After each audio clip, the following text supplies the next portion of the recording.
il s'attachera à sa femme, et tous deux deviendront une seule chair. Ainsi, ils ne sont plus deux, mais une seule chair. Donc, ce que Dieu a uni, que l'homme ne le sépare pas. De retour à la maison, les disciples l'interrogeaient de nouveau sur cette question. Il leur déclara: « Celui qui renvoie sa femme et en épouse une autre devient adultère envers elle. Si une femme qui a renvoyé son mari en épouse un autre, elle devient adultère. » Des gens présentaient à Jésus des enfants pour qu'il pose la main sur eux, mais les disciples les écartèrent vivement. Voyant cela, Jésus se fâcha et leur dit: « Laissez les enfants venir à moi, ne les empêchez pas, car le royaume de Dieu est à ceux qui leur ressemblent. Amen, je vous le dis, celui qui n'accueille pas le royaume de Dieu à la manière d'un enfant n'y entrera pas. » Il les embrassait et les bénissait en leur imposant les mains. Acclamons la parole de Dieu.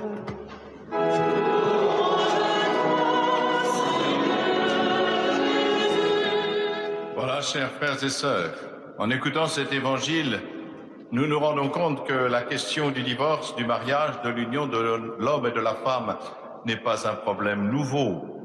Déjà, c'était une question polémique au temps de Jésus, et on voit que cela remonte même au temps de Moïse.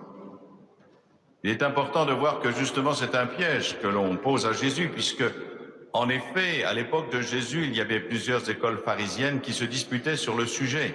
Non pas sur le divorce, mais sur la façon de renvoyer la femme. Est-il possible de renvoyer sa femme pour n'importe quel motif? Certains disaient que oui, d'autres non.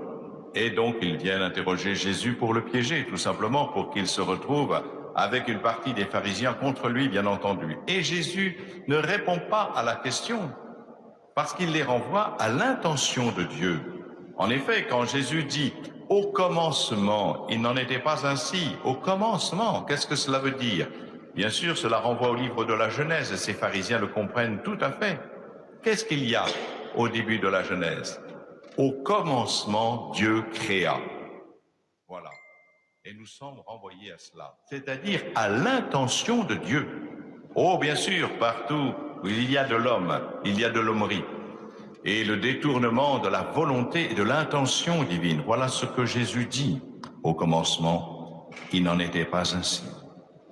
Au commencement, que s'est-il passé? Nous entendons effectivement Dieu s'exprimer à la première personne du singulier en général. Dieu dit et cela est. Mais au moment de la création de l'humanité, il y a ce fameux « nous ». Faisons l'homme à notre image. Très exactement, si on voulait être précis, c'est faisons l'humanité à notre image. Quel est ce « nous » ? D'où vient-il ce « nous » ? Nous pourrions penser que c'est le « nous » de majesté qu'employait Louis XIV quand il parlait de lui-même, « nous ». Eh bien, le « nous » de majesté n'existe pas en hébreu, donc il s'agit bien d'un pluriel. Et quel est ce pluriel? Eh bien, on peut penser ce qui est l'image de Dieu, c'est bien sûr cette relation d'amour qui existe en Dieu. Père, Fils et Saint-Esprit. Chacune des personnes n'existe que dans cette relation d'amour. Dieu est unique, mais il n'est pas solitaire.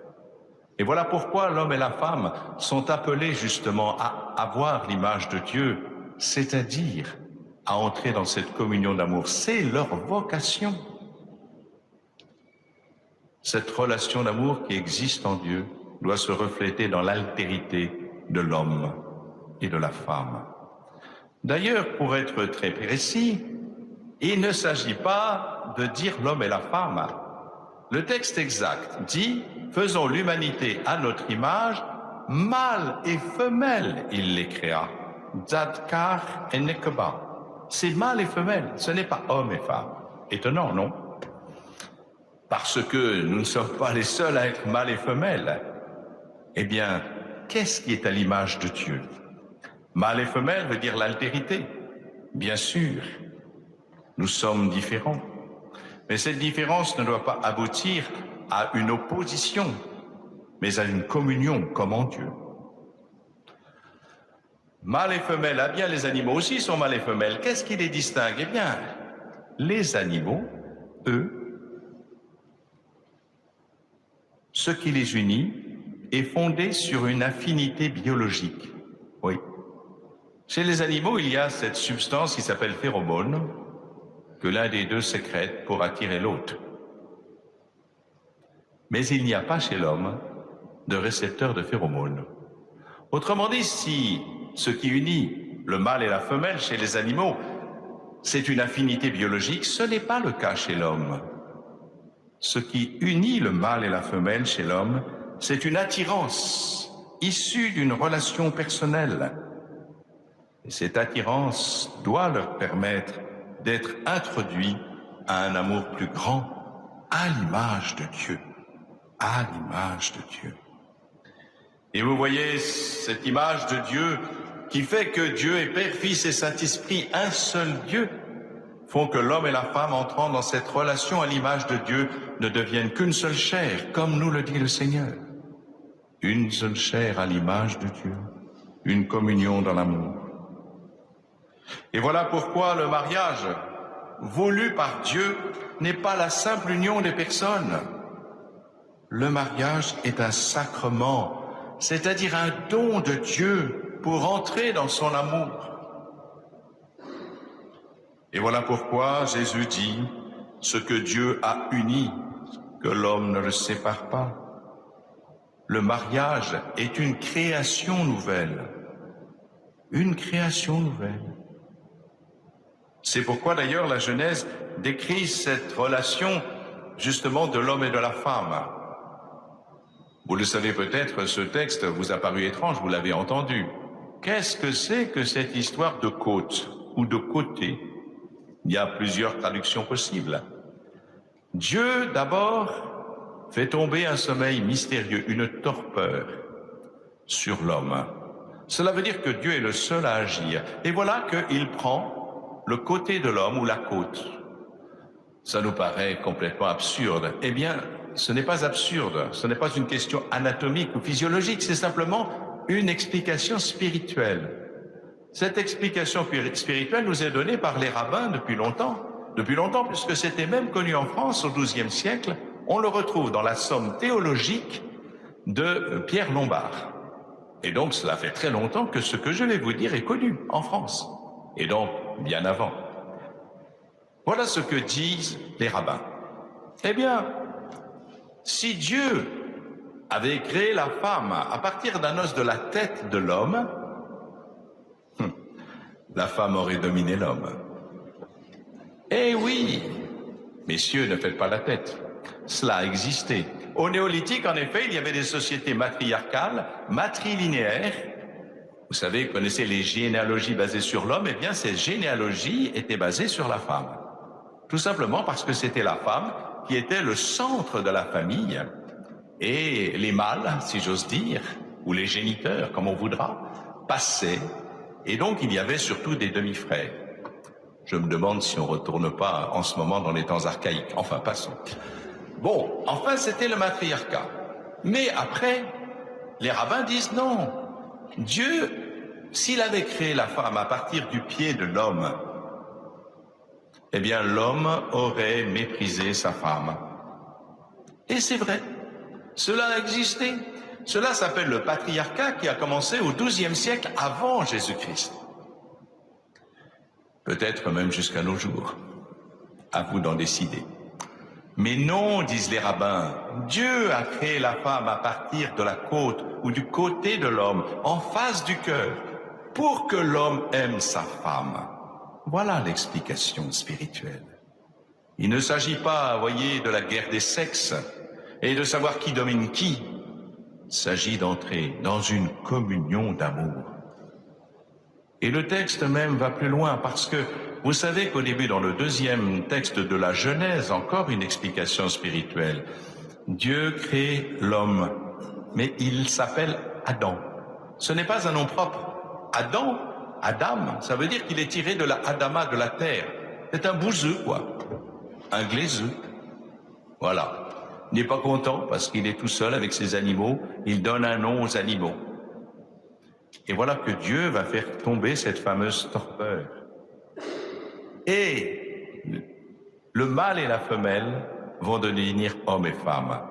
Vous avez entendu leur nom tout à l'heure dans la première lecture, si vous avez été attentif. Ish et Isha.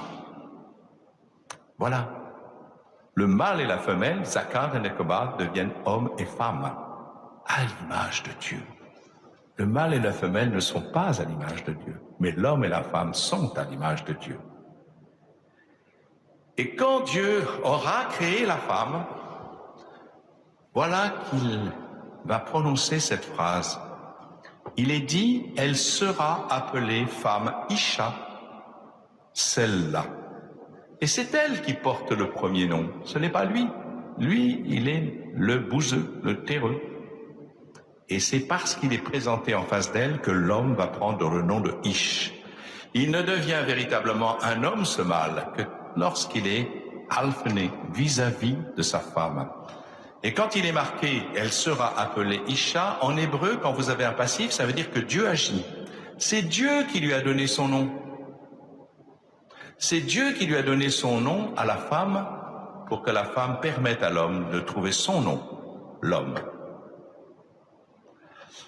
Voilà, frères et sœurs, ce que ce texte nous dit, qui est bien autre chose, une espèce de symbole particulier. C'est l'intelligence profonde de la volonté de Dieu. Et voilà pourquoi Jésus les renvoie au commencement. Vous savez bien qu'après le péché, quand l'homme et la femme sont séparés de Dieu à cause de leur péché, parce qu'ils ont voulu se faire comme Dieu, l'homme va appeler sa femme Ève, mais pas avant. Il lui donne son nom. Et donner son nom, c'est quelque part avoir la main sur quelqu'un. Mais au commencement, il n'en était pas ainsi. Dieu seul peut donner son nom à la femme.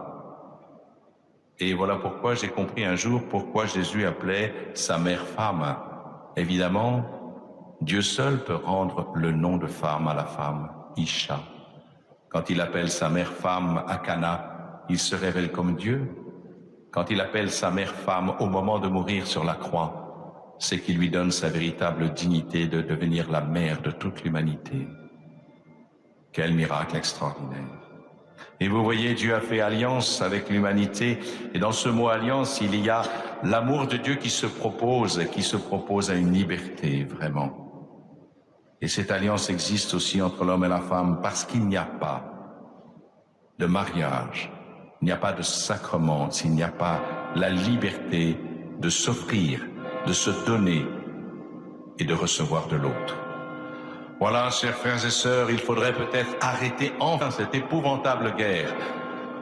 Cette guerre des sexes entre l'homme et la femme, entre les théories un peu fumeuses du genre, pour retrouver la volonté de Dieu, l'intention de Dieu. Et suivons Jésus pour aller jusqu'au commencement.